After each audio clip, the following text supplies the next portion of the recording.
Bonjour, le sujet du jour, les arbres fruitiers au printemps. Je vous parlerai naturellement plus en détail des fruitiers en septembre. Aujourd'hui, nous allons juste voir l'entretien procuré au printemps aux arbres qui sont conduits en axe vertical. Bon, pour travailler, évidemment, il faut des bons outils. Donc, au niveau du sécateur, c'est très important d'avoir une lame bien affûtée, comme les couteaux classiquement. Alors, pour en plus éviter de transporter des bactéries d'une année à l'autre ou de différentes maladies qu'on peut avoir, je passe bien aussi au papier de verre sur la lame pour qu'elle soit bien nette. Voilà. Comme je le fais souvent, il n'y a pas grand chose à faire. Et alors je vais vite la passer sur une flamme pour vraiment désinfecter. Bon, pour tout ce qui est arbre fruitier au printemps, il y a quand même toute une série de petites actions à mener qu'on ne pense pas toujours et qui sont relativement importantes. Ici, on est donc sur un jeune cerisier qui a 2 ans qui est planté. Et donc la première chose, c'est de bien pailler le pied. Donc, le paillage est très important pour les jeunes plantations fruitiers. Et il a plusieurs fonctions. La première, c'est de maintenir l'humidité au pied des arbres. Donc on a depuis 2 ans maintenant des périodes relativement longues de sécheresse.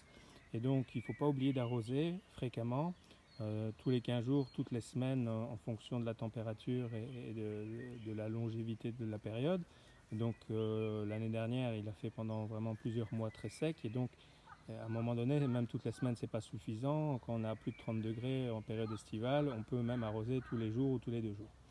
Deuxième fonction, le paillage va se décomposer, va se transformer en humus, apporter de la matière organique et va aider au développement de l'arbre. Évidemment, une des fonctions principales du paillage, c'est de maintenir propre le pied du fruit. Deuxième action qu'on peut mener, donc ici à l'automne, on a vraiment séparé toutes les branches pour garder qu'un tronc principal. C'est vraiment très important. Bon, évidemment, c'est pas la bonne saison pour vous expliquer ça. Ça devait être fait à l'automne ou à l'hiver. Et donc là, on peut bien voir que j'ai carrément coupé même déjà des bonnes branches pour ne garder qu'une seule structure principale sur laquelle l'arbre va pouvoir se développer.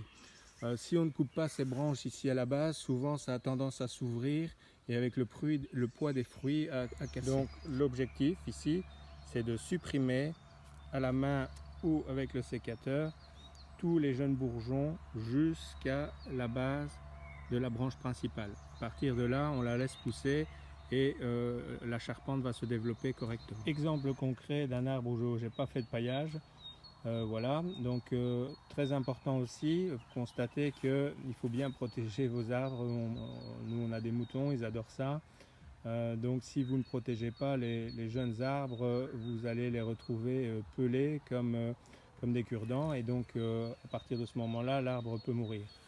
Donc je vais enlever la protection et on peut voir de nouveau que j'ai toute une série de petits bourgeons qui sont en route et que je vais supprimer de nouveau jusqu'à ma charpente principale, que d'ailleurs j'ai mis un tuteur pour qu'elle prenne une bonne disposition directement. Alors souvent les gens ont tendance à être pressés, ça c'est le fil conducteur, on a besoin de temps. Donc en fait vous voyez, je n'ai que une branche. Alors c'est volontaire, ça a été taillé à l'automne pour avoir vraiment une charpente très très forte. Toute la sève va se concentrer dans la branche principale. Et là de nouveau, à partir, là c'est un haut de tige, à partir de la branche principale, je vais chercher sur le tronc tous les gourmands et je vais les enlever afin de favoriser la pousse de mon arbre.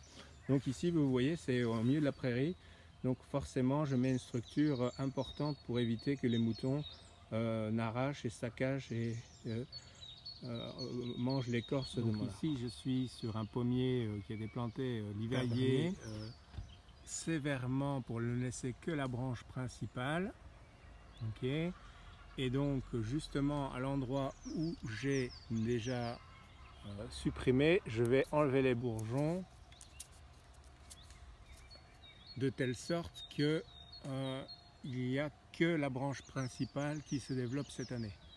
On verra plus tard, au mois de juin, qu'est-ce qu'on fait. Donc là, on voit bien les bourgeons à supprimer. Donc évidemment, c'est pas toujours simple. Je vais faire. Vous voyez bien les bourgeons qui sont sur le tronc, sur la partie basse, qu'on doit vraiment supprimer. On peut l'enlever avec son doigt. Tac. On en a un deuxième ici au-dessus à faire. Et de nouveau, ainsi maintenir le tronc à nu jusqu'à la charpente principale. Ben là, il y a encore quelques branches, quelques bourgeons à supprimer. Et là, voilà, il est prêt.